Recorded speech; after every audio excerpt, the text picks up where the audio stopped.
It can be really easy to assume an avoidant just doesn't care, but if you know what to look for, you'll realize that they communicate love all the time. So here are 4 signs an avoidant cares about you. If you're new to my content, my name is Charlie, and I share advice and knowledge to help others heal their attachment styles.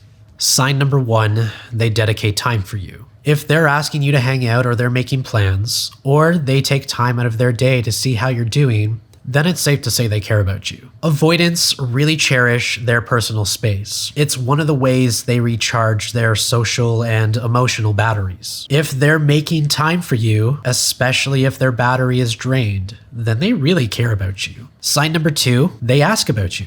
Many avoidants are often considered logical, rational, and analytical in their thinking. If an avoidant is asking questions about you, it means they're curious about you, but they're also kinda sussing you out a little bit. This often shows up in the dating scene because many avoidants will use questions as a means of determining if you're a good fit. So there's actually quite a lot of thinking and decision making going on in the background as an avoidant is getting to know you. Sign number 3, they give in their love language. This is something I've spoken about in other videos, but it's really important to consider your avoidant's love languages. Knowing how they receive love is critical to helping them feel safe within connection, but knowing how they communicate love to you is also important to keep an eye out for. If you're not paying attention to this, then how else will you know if they care about you? As a fearful avoidant myself, I like to communicate love through acts of service. Again, I cherish my time, and if I'm dedicating my time to do something nice and considerate for you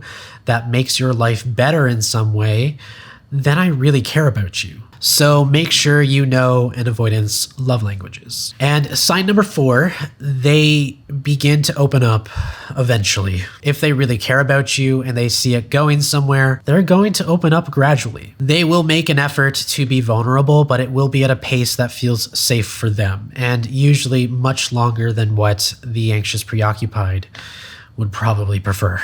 The main success metric here to observe is not the fact that the avoidant opens up, it's how often and how consistently they start to do it. The frequency is a very important sign to look out for. As they become more comfortable with you, they will more frequently become more vulnerable. And then also you will begin to see the effort behind that vulnerability increase over time as well. So at first they'll open up slowly about personal details and eventually will open up about larger fears, feelings, and needs because they start to trust you. So those are 4 signs of an avoidant attachment style. If any of those sound like you and you want to heal your avoidant attachment style, feel free to follow.